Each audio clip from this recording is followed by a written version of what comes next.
Vamos abrir a palavra do Senhor lá em Gálatas, capítulo 6.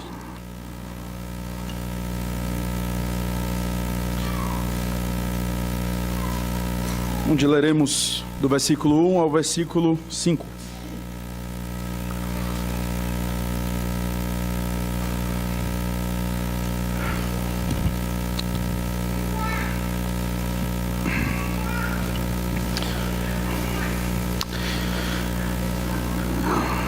Gálatas 6, do 1 ao 5, diz assim a palavra de Deus: Irmãos, se alguém for surpreendido em alguma falta, vós que sois espirituais, corrigi-o com o espírito de brandura, e guarda-te para que não sejais também tentado. Levai as cargas uns dos outros, e assim cumprireis a lei de Cristo. Porque se alguém julga ser alguma coisa, não sendo nada, a si mesmo se engana.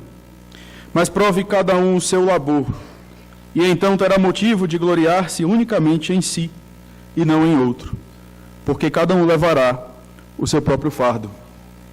Vamos ter mais uma palavra de oração?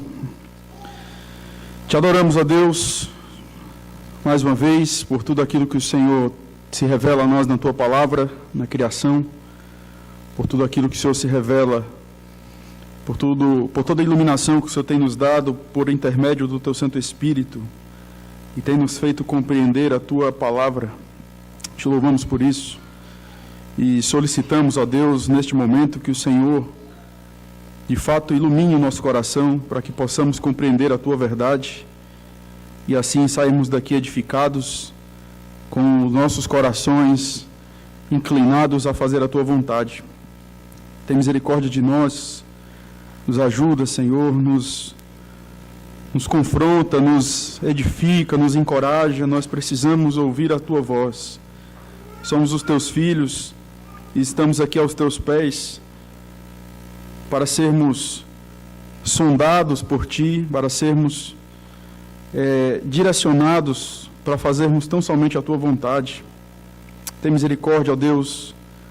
Cantamos tantas coisas aqui que muitas vezes nem consideramos no nosso dia a dia. Que o Senhor tenha misericórdia de nós, Pai. Que o Senhor nos ajude. Que o Senhor me abençoe para que eu possa pregar a Tua palavra com fidelidade, conforme já foi dito aqui. E que o meu coração esteja no local certo, para que o Teu povo saia daqui edificado. Toca no coração de todos nós nesta noite. É o que nós te pedimos no nome de Jesus. Amém. Irmãos, na nossa última pregação, nós vimos o contraste que o apóstolo Paulo ele fez em relação à carne e o espírito.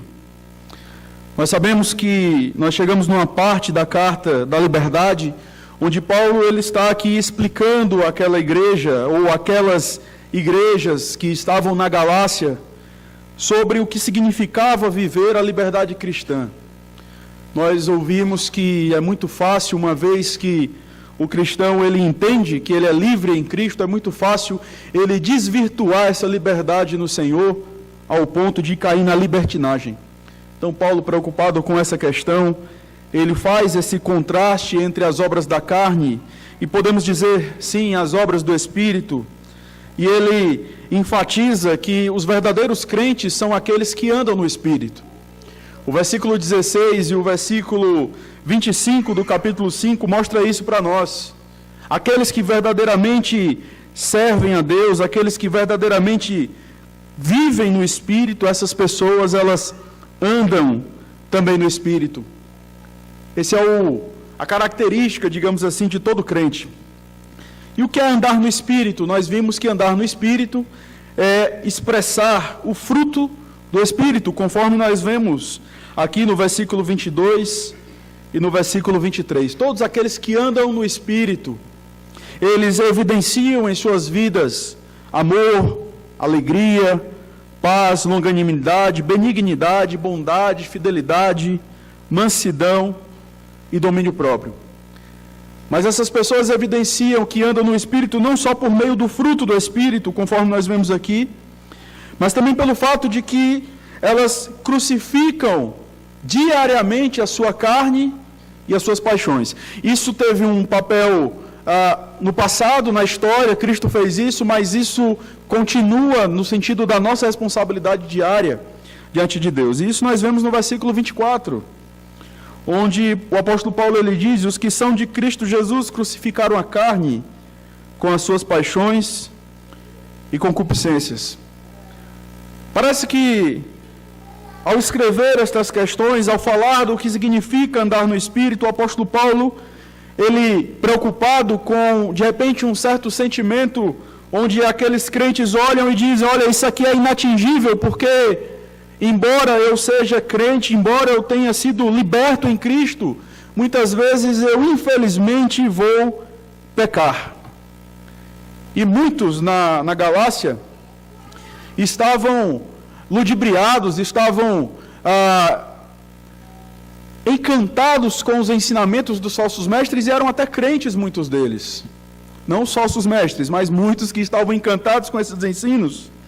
E parece que havia naquela igreja uma certa intolerância por conta de uma perspectiva de si mesmo equivocada, ou seja, muitos ali achavam que eram superiores espiritualmente aos outros, achavam que eram crentes perfeitos, se comparavam com os outros, e isso causava rivalidade naquela igreja.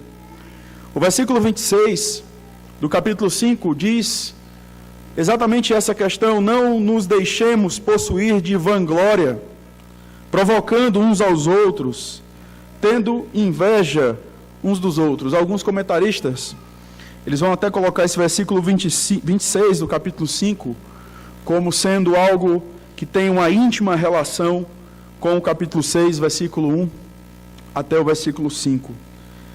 Então, seria inevitável que, de fato, aqueles irmãos, embora crentes, embora libertos, seria inevitável serem surpreendidos pelo pecado.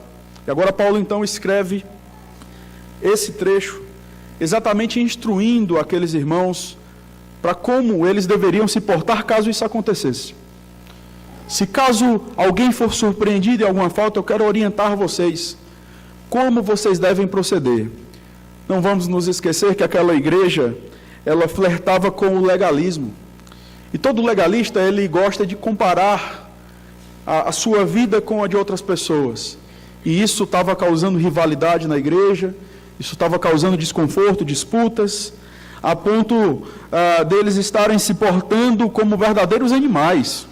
O versículo 15 do capítulo 5 mostra isso.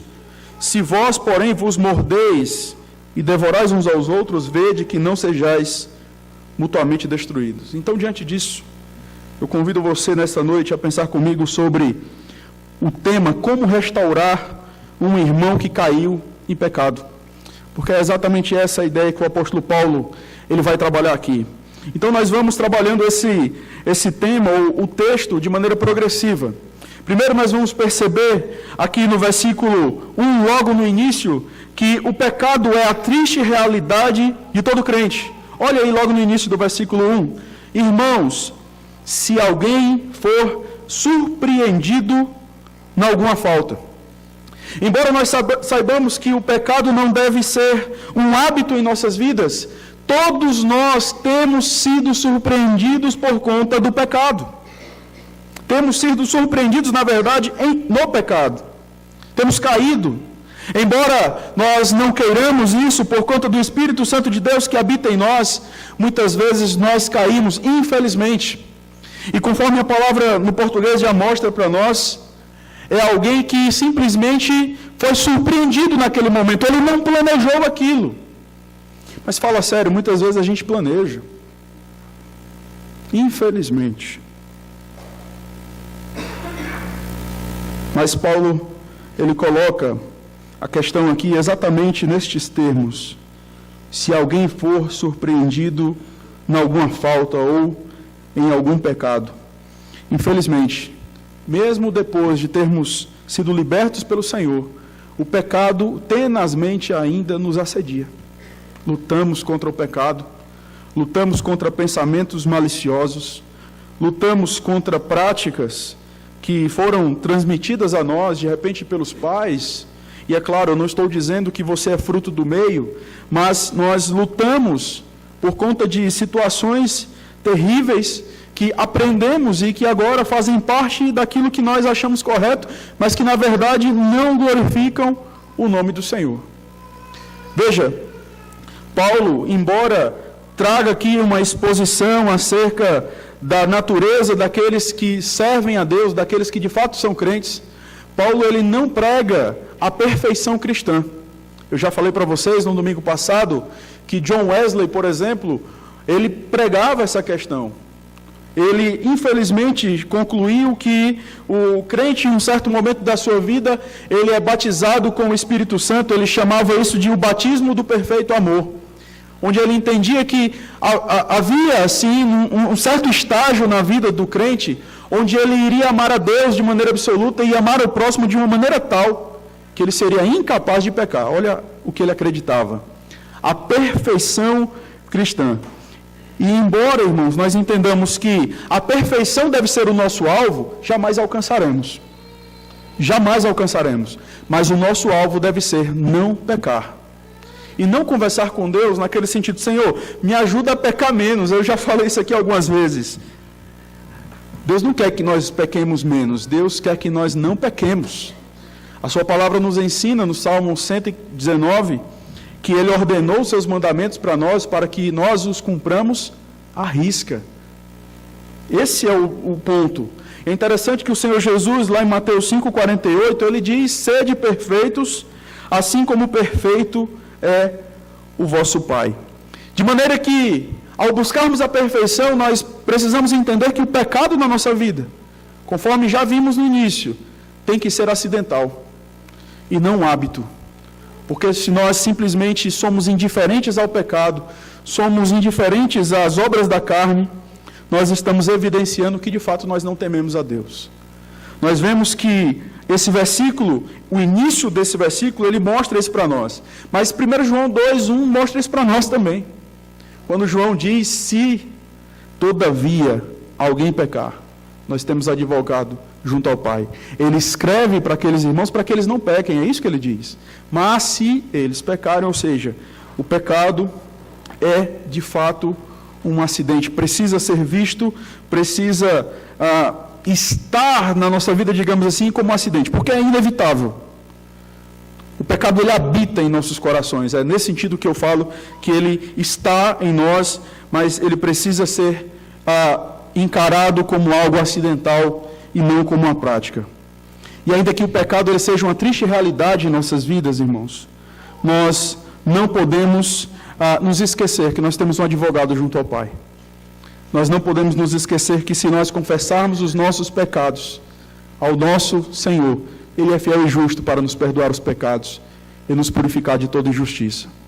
Mas é preciso que você tenha uma visão correta de si mesmo nesta noite. Infelizmente, o pecado ainda habita em você. E não diga, por favor, em hipótese alguma não, mas o pecado não habita em mim porque Cristo me libertou. Não entenda a liberdade em Cristo de maneira equivocada. Porque o próprio João, texto que nós fizemos menção aqui, o autor que nós fizemos menção, no versículo 8, ele diz assim, do capítulo 1 da sua primeira carta, se dissermos que não temos pecado nenhum, a nós mesmos nos enganamos, e a verdade não está em nós. Nós temos pecado. Mas o pecado precisa ser um acidente. Mas Paulo, ele então coloca exatamente nestes termos. Em segundo lugar, nós vemos aqui, de maneira introdutória, que o pecado ele precisa ser corrigido. Ainda no versículo 1, nós vamos ver algumas coisas ainda no versículo 1. E o apóstolo Paulo diz assim, irmãos, se alguém for surpreendido em alguma falta, vós que sois espirituais, corrigi-o. Quem são esses espirituais que devem corrigir aqueles que pecam, aqueles que caem em pecado? Alguns comentaristas têm sugerido que estes espirituais, eles fazem parte de uma classe especial a qual Paulo se dirige. Mas nós não temos qualquer fundamento para defendermos essa hipótese. Uma vez que Paulo fala que os espirituais, ao contrário dos carnais, são todos aqueles que andam no Espírito. Quem são os espirituais aqui? Os espirituais somos todos nós que pertencemos ao Senhor. Todos nós que somos habitados. Não existe uma classe especial na igreja. Olha, vocês que são espirituais, vocês é quem deve corrigir. Porque aqueles crentes ali, eles não são espirituais, eles são crentes carnais. E a Bíblia não defende essa ideia de um crente carnal. Todo crente é espiritual e todo crente luta contra a carne. Mas não existe essa ideia do crente carnal. Então, os espirituais aqui somos nós. Todos nós somos chamados a ajudarmos os nossos irmãos e a corrigi-los. Segundo lugar, nesse ponto ainda, em relação ao fato de que o pecado precisa ser corrigido, surge a outra pergunta: qual deve ser a nossa atitude ao vermos um irmão cair em pecado? Será que nós devemos agir com indiferença? Fingir que não estamos vendo? Será que nós devemos agir com corporativismo? Ah, mas é meu amigo, eu cresci com ele. Ah, mas é meu primo. Ah, mas é meu irmão. Será que nós devemos fazer isso? Será que devemos deixar para lá? Para não trazermos transtorno para a nossa vida? Porque, afinal de contas, eu tenho tantos problemas na minha casa. Pega mais um problema. E isso às vezes acontece muitas vezes. Às vezes o conselho é o último a saber das coisas quando 30 pessoas já sabem. E ninguém teve a coragem de ir até o irmão e ajudar. Irmãos, quem sabe do pecado do outro e não vai até ele, está pecando diante de Deus. Está pecando diante do Senhor. Mas o temor do Senhor tem andado tão distante dos nossos corações que a gente acha isso uma coisa leve, pequena. E isso causa, às vezes, a desgraça dos nossos irmãos, porque nós não tomamos atitude. Nós devemos, sim, buscar corrigir os irmãos que são encontrados em falta. Eu vou explicar mais na frente o que significa isso. A palavra de Deus, ela fala para nós qual deve ser o nosso procedimento quando nós percebermos um irmão em pecado. Nós temos o nosso velho texto, Mateus 18, versículo 15 ao versículo 17, que eu preciso lembrar a vocês, onde o Senhor Jesus diz que se teu irmão pecar, vai arguí-lo entre ti e ele só. A Bíblia não diz, se teu irmão pecar, vai e conversa com 3 pessoas. Vai e conversa com 9. Não, a Bíblia diz, se teu irmão pecar, vai até ele, só você e ele. Se ele te ouvir, ganhaste teu irmão. Se porém não te ouvir, toma ainda contigo 1 ou 2 pessoas, para que pelo depoimento de 2 ou 3 testemunhas, toda a palavra se estabeleça. E se ele não os atender, dize-o à igreja. E se recusar a ouvir também a igreja, considera-o como gentil e publicano. Todo pecado, irmãos, ele precisa ser corrigido de uma maneira ou de outra. Não há espaço na Escritura, não há pecado na Escritura que não deva ser corrigido. A gente não pode ser indiferente.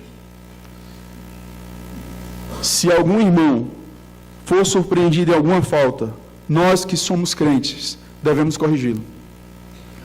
E é interessante agora nós entendermos que esse verbo corrigir aqui, ele traz a ideia de alguém que pega um osso fraturado e coloca esse osso no lugar. Ele foi usado também para mostrar naquele momento onde os discípulos estavam ajustando as redes, remendando as redes, lá em Marcos capítulo 1, versículo 19. A ideia é fazer com que aquele irmão volte ao seu estado original. E isso, irmãos, elucida muita coisa para nós. Porque quando a gente fala em correção, geralmente nós pensamos correção de maneira negativa. Ou fulano deu uma correção no outro, você viu? O que ele quer dizer com isso? Fulano foi lá e foi extremamente duro. E saiu. E deixou o cara lá. Correção, de acordo com o que nós vemos aqui, a forma como Paulo usa, a correção aqui, ela é positiva. Ela visa a reforma daquele irmão, ela visa a conversão daquele irmão. Eu vou corrigir, eu não vou ali para o meu irmão apresentar as minhas razões e ser duro por ser duro. Não, a minha ideia ali é trazer aquele irmão de volta, é ganhar aquele irmão. Não é isso que Jesus fala em Mateus 18? Se te ouvir, ganhaste teu irmão. E a gente ouve isso e a gente leva o aspecto do ganhar o irmão simplesmente como resultado final. Quando, na verdade, Paulo nos mostra de uma maneira ainda mais ampla, fazendo com que nós entendamos Mateus 18, ganhar o irmão deve ser a nossa motivação quando nós vamos corrigi-lo. E às vezes a gente quer ser igual Jonas, a gente quer correr na cidade dizendo que o fogo vai cair do céu. Mas a gente não quer, de fato, tratar. E muitas vezes a gente corre igual Jonas e diz até as verdades que precisam ser ditas. Mas é porque lá na frente a gente quer dizer para a pessoa o seguinte: está vendo, eu não avisei para você? Se porta com arrogância, eu bem que disse para você, e você fez exatamente o contrário, ou seja, você colheu aquilo que você plantou. Martinho Lutero, ele, explicando esse texto, eu acho muito interessante a forma como ele fala. Ele diz assim: vá até ele, estenda-lhe a mão, levante-o novamente, console-o com palavras brandas e abrace-o com braços de mãe. É exatamente essa a ideia que o apóstolo Paulo ele coloca aqui.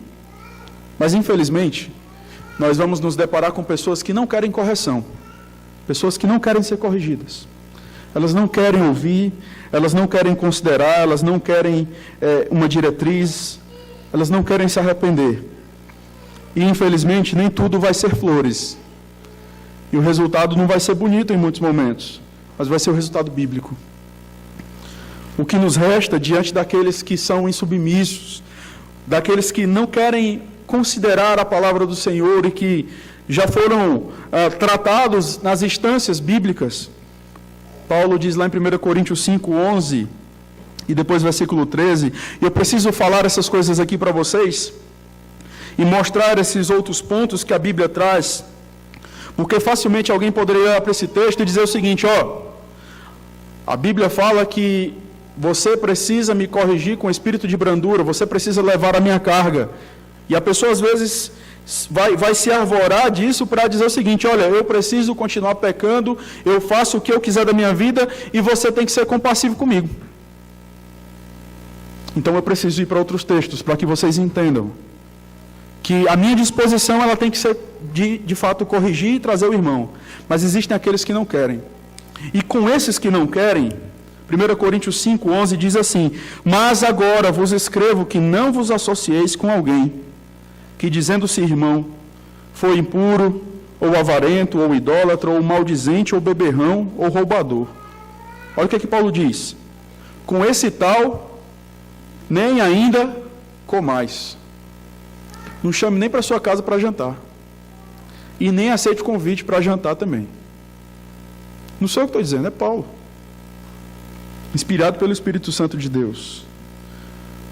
Versículo 13, ele diz: os de fora, porém, Deus julgará. E os de dentro, que não querem correção, expulsai, pois, de entre vós o malfeitor. É essa a atitude que Paulo coloca aqui para nós.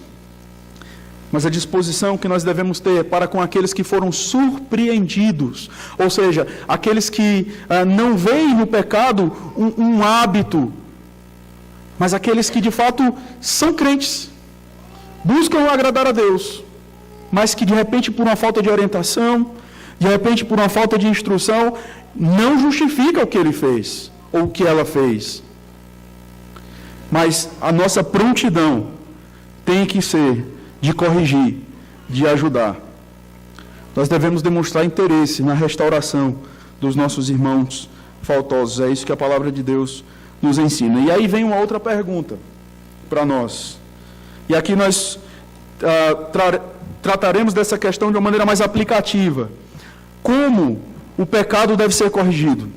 E aí a palavra de Deus nos ensina que, em primeiro lugar, ainda no versículo 1, o pecado ele deve ser corrigido com humildade. Olha aí o versículo 1 mais uma vez. Se alguém for surpreendido em alguma falta, vós que sois espirituais, corrigiu com espírito de brandura. A palavra brandura aqui é a palavra mansidão, a mesma palavra que nós encontramos no versículo 23 do capítulo 5, como um dos aspectos do Espírito. A palavra mansidão aqui, ela traz a ideia de um coração humilde, ou seja, alguém que sabe quem é diante de Deus. Alguém que corrige o outro com humildade é alguém que sabe que poderia estar no mesmo lugar que aquele irmão. Então ele sabe. Ele não se coloca como superior, porque ele entende que da mesma forma que o irmão foi surpreendido no pecado, ele também pode ser surpreendido. Então a atitude dele nesse momento, ao considerar o seu estado diante de Deus, é agir com o irmão com um espírito de brandura. Entende? É totalmente diferente de chegar e levar a questão tão para o lado pessoal e tornar aquela situação ainda mais difícil. Quantas vezes nós já conversamos com pessoas, fomos em busca de conselhos e saímos de lá piores do que nós chegamos. E aqui, irmãos, não é aquele papo de mimimi, no sentido de que não aguenta ouvir a verdade, mas é de que do outro lado realmente não houve interesse de amar você. Só houve interesse de dizer o que você fez e ponto final. Não houve uma atitude redentiva, não houve a mesma atitude que o Senhor Deus teve através do seu Filho. Ele encarnou e ele veio até nós e não só nos curou com palavras, ele tocou em muitos de nós. Nós devemos corrigir os irmãos faltosos, aqueles que são surpreendidos em pecado, com humildade. Mas nós devemos fazer isso também com constante autoexame. Ainda no versículo 1, Paulo diz que além de corrigir com humildade, ou seja, com espírito de brandura, Paulo diz, e guarda-te para que não sejais também tentado. Isso tem um pouco a ver com aquilo que nós vimos anteriormente, em relação à questão da humildade. 1 Coríntios 10, 12, Paulo diz, aquele, pois, que pensa estar em pé, veja que não caia. Essa ação de guardar-se, de vigiar, deve ser constante. Por quê? Por que eu preciso atentar para mim? Por que eu preciso fazer um autoexame sempre, constantemente? Porque eu não sou melhor do que o meu irmão. Não sou, eu não estou num nível superior a ele. Eu não estou num nível diferenciado. Da mesma forma que ele adulterou, eu posso adulterar também. Da mesma forma que ele roubou, eu posso roubar também. Da mesma forma que ele matou, eu também posso matar. Irmãos, o que não nos faz cometer pecados graves diante do Senhor é a graça de Deus, e não é aquilo que eu sei, não é o meu tempo de igreja, mas é a misericórdia do Senhor. E se não for a misericórdia de Deus, nós estamos perdidos. Precisamos fazer um autoexame sempre. Precisamos ir até os nossos irmãos conscientes de quem somos e vigilantes, para que não venhamos a cair no mesmo erro.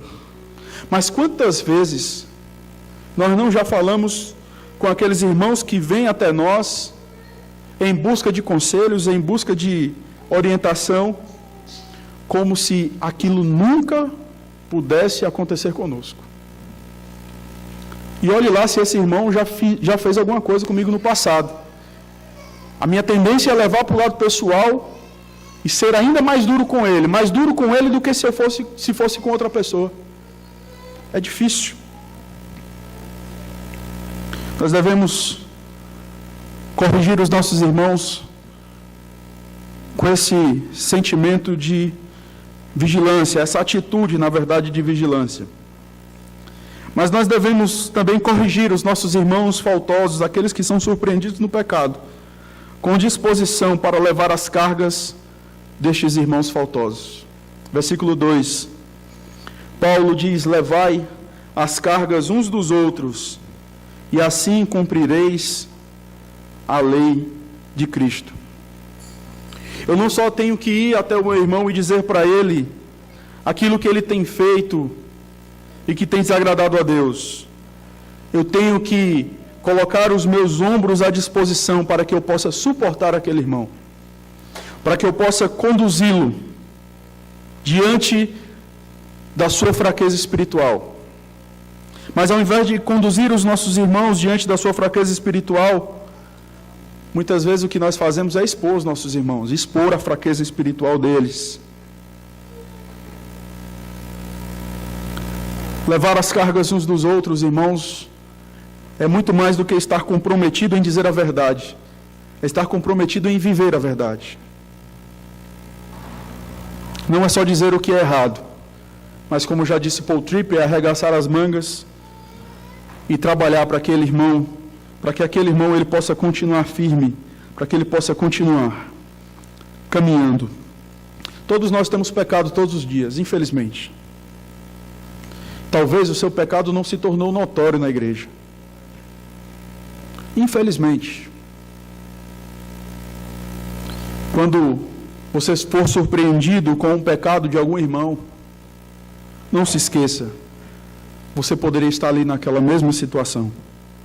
Então, trate o seu irmão como você gostaria de ser tratado. Não, Paulo não fala que nós devemos passar a mão na cabeça. Paulo não fala que nós devemos simplesmente sermos indiferentes. Mas Paulo diz que nós devemos olhar para dentro de nós mesmos e percebermos que nós não somos melhores do que eles. Era isso que o legalismo fazia nas igrejas da Galácia. Fazia com que alguns daqueles irmãos se achassem superiores aos outros.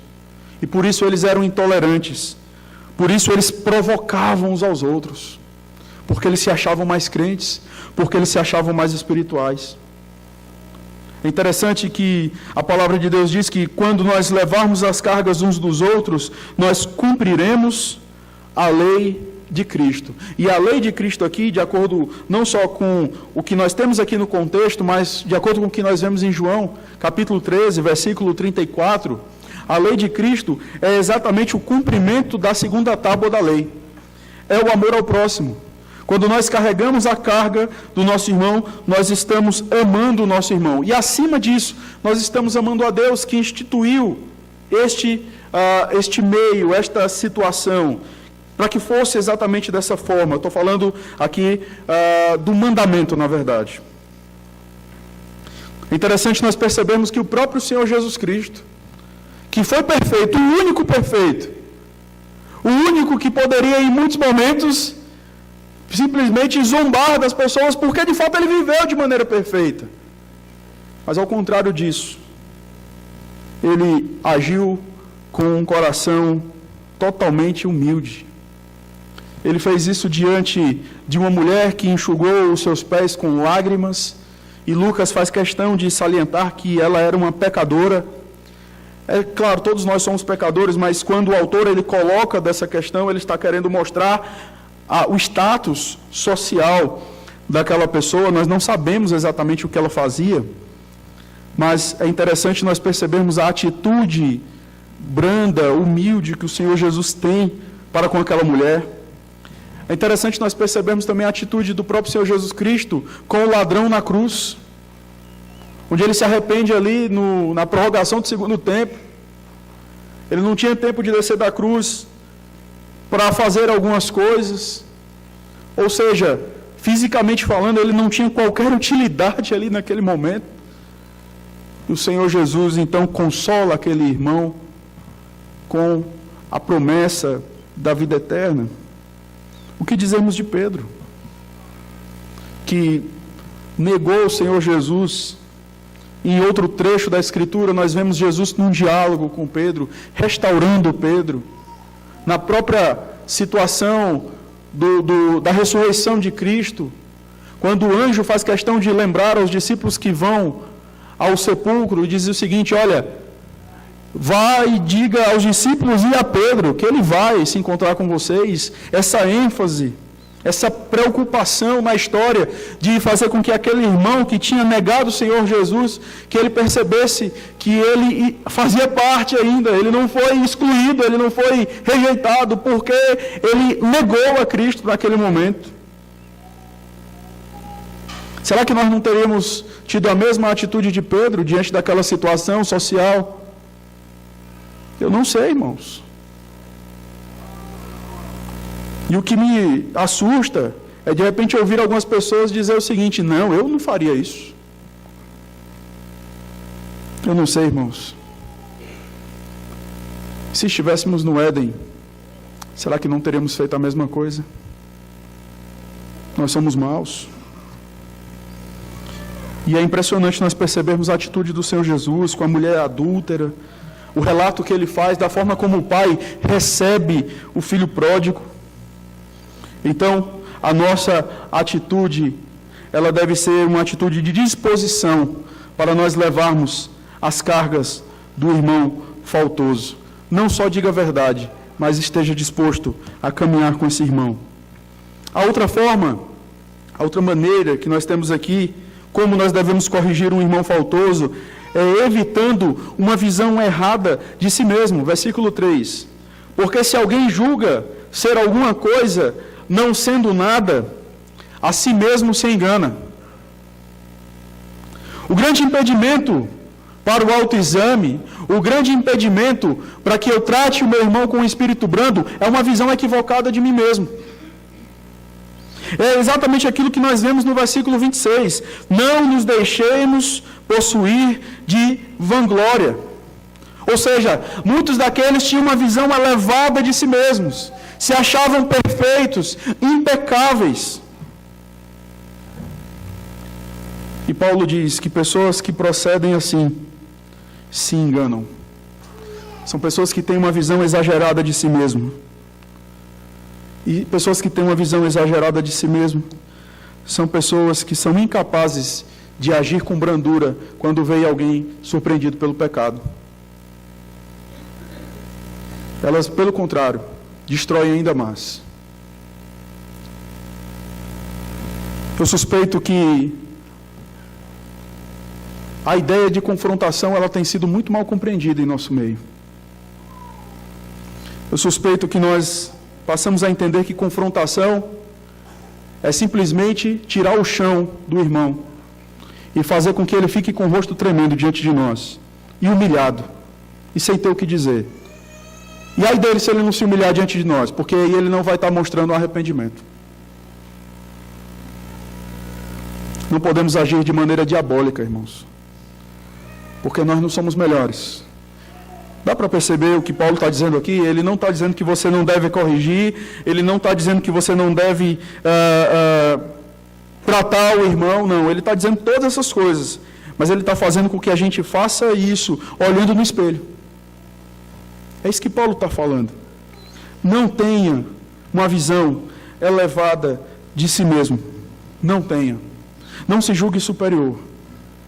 Versículo 4, ele vai nos dizer que uma outra maneira de nós corrigirmos o nosso irmão, quando eu falo assim, outra maneira, eu não estou falando maneiras distintas, mas essas coisas devem estar presentes em nós. Quando nós vamos corrigir o nosso irmão, nós devemos evitar nos comparar com o nosso irmão. Versículo 4, mas prove cada um o seu labor, e então terá motivo de gloriar-se unicamente em si, e não em outro. Ele está falando aqui porque os irmãos estavam se comparando. Eu sou melhor do que o Tiago. Vou conversar com o Tiago. Tiago, eu não faria isso, cara. Absurdo isso que você fez. Pessoas que se comparam são incapazes de agir com o espírito de brandura. São incapazes de fato, trazer a correção do Senhor. E uma das evidências de que, de fato, nós andamos no Espírito é quando nós deixamos de agir como meninos e deixamos de nos comparar com os outros. Sabe com quem você precisa se comparar? Com Cristo. Quando nós nos comparamos com Cristo, nós percebemos a grande falta que há em nós. E isso nos faz orar diante do Senhor. Isso nos faz agir com humildade. Agir com humildade não é agir com timidez. Agir com humildade é agir com a consciência, no contexto aqui, com a consciência de quem nós somos realmente diante do Senhor. Imperfeitos, pecadores, terríveis. Irmãos, não vamos ter medo. Mas se eu for frouxo demais, aí ele não vai entender, aí que ele vai fazer. Irmão, cumpra os preceitos bíblicos. Você pode ser firme sem ser arrogante. Você pode ser duro sem se colocar como superior. Quem aqui nesta noite pode dizer que jamais poderia cometer um pecado digno de uma reprimenda pública? Quem aqui nesta noite poderia dizer isso? Quem aqui nesta noite poderia dizer que está livre de ser disciplinado publicamente nesta igreja? Nenhum de nós, irmãos. Começando pelo conselho da igreja, começando pelos diáconos, descendo pelas sociedades, nenhum de nós podemos dizer diante do Senhor e uns para os outros, jamais cairia nesse pecado.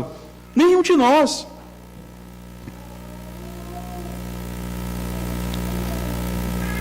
Mas é muito fácil trazermos os pecados antigos de alguns irmãos que nós não temos tanta afinidade assim. E usarmos aquilo que aconteceu no passado como um meio de definirmos o presente dele.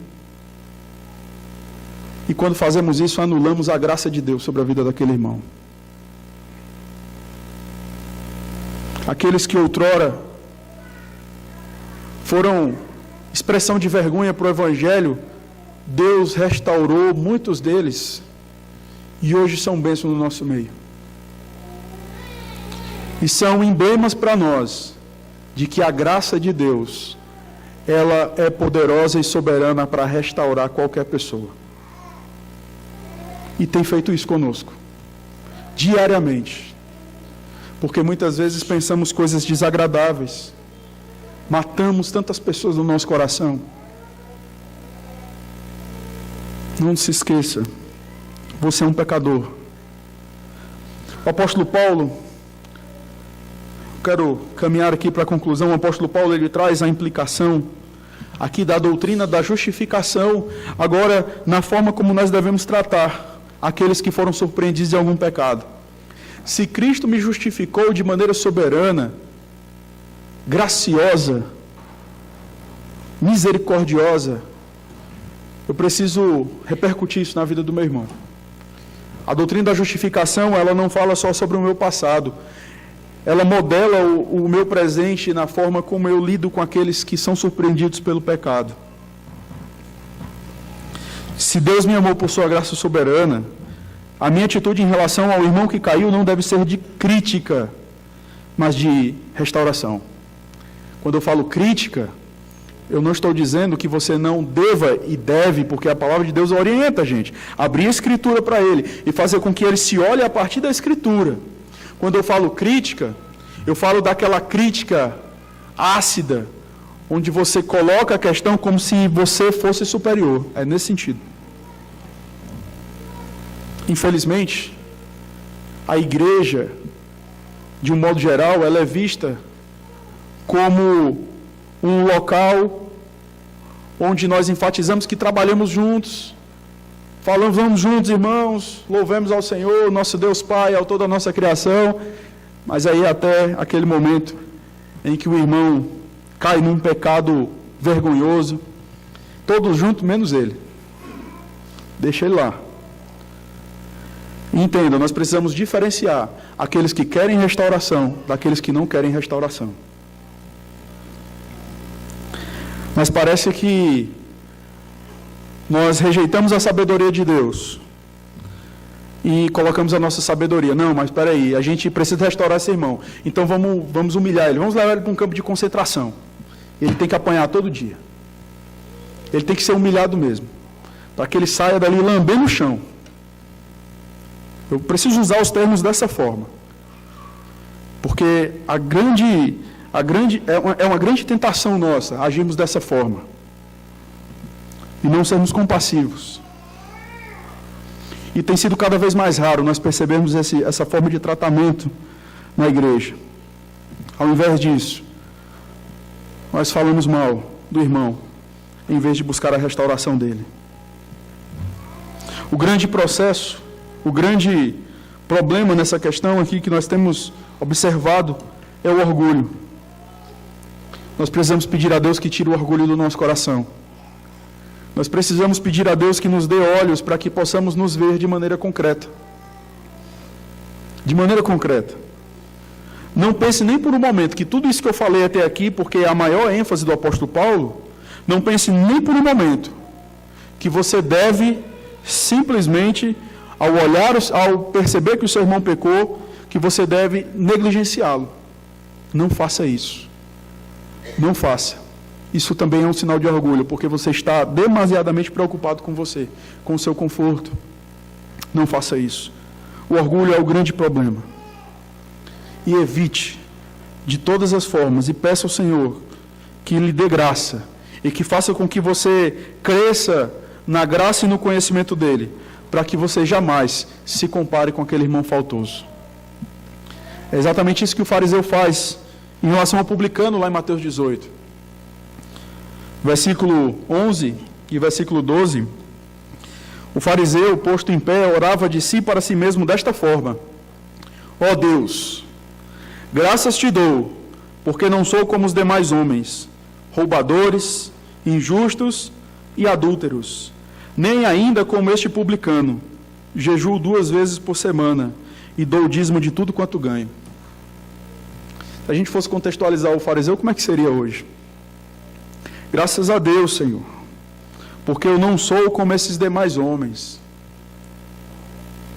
que não vem na quarta-feira, que não vem na sexta, para os trabalhos da igreja. Eu venho para a EBD muito mais do que ele, eu estou aqui no culto muito mais do que ele. Entenda, estes exercícios são importantes, mas eles jamais podem ser utilizados como meio de nos compararmos. Essa vaidade espiritual, na verdade, isso é pecado. A gente precisa tirar isso do nosso coração. Faça o exercício hoje.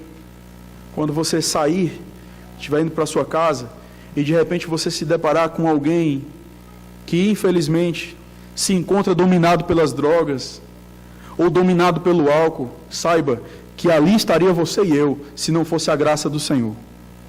Ali estaríamos nós. Aqueles nossos colegas do trabalho, de outros lugares, que têm uma visão totalmente deturpada de família, ali seríamos nós, se não fosse a graça redentora de Cristo. Nós precisamos, irmãos, ter um olhar bíblico sobre esta questão. E nenhum de nós está isento disso. Nenhum de nós está isento de vermos as coisas de maneira equivocada, a começar por esse que vos fala. Nenhum de nós. Nenhum de nós.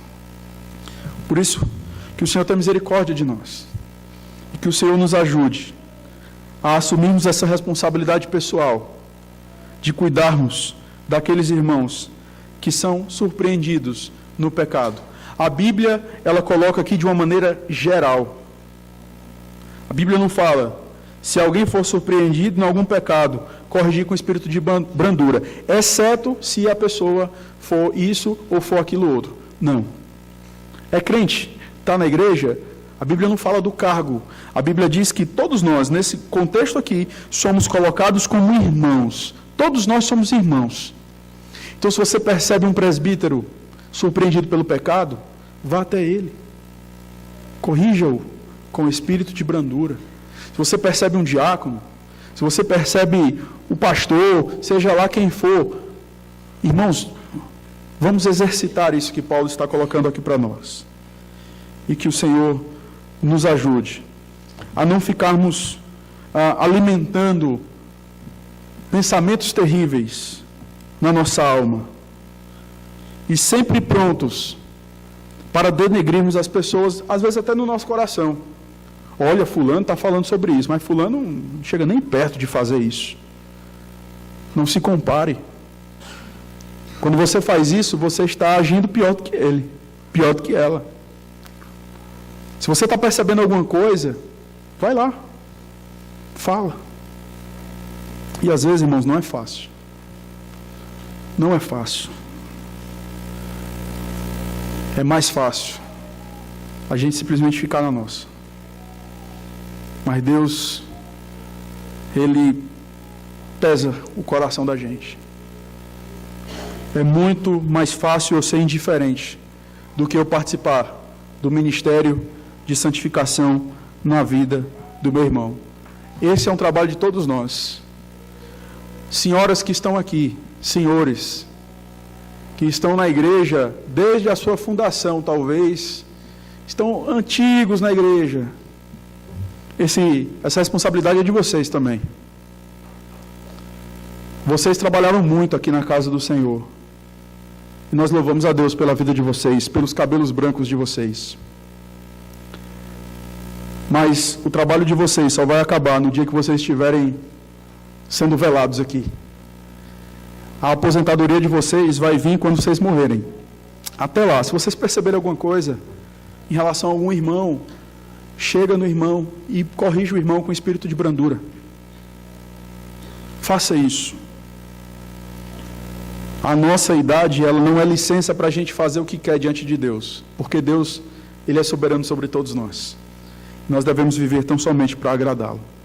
Que Deus nos ajude a vivermos a sua palavra. No nome de Jesus.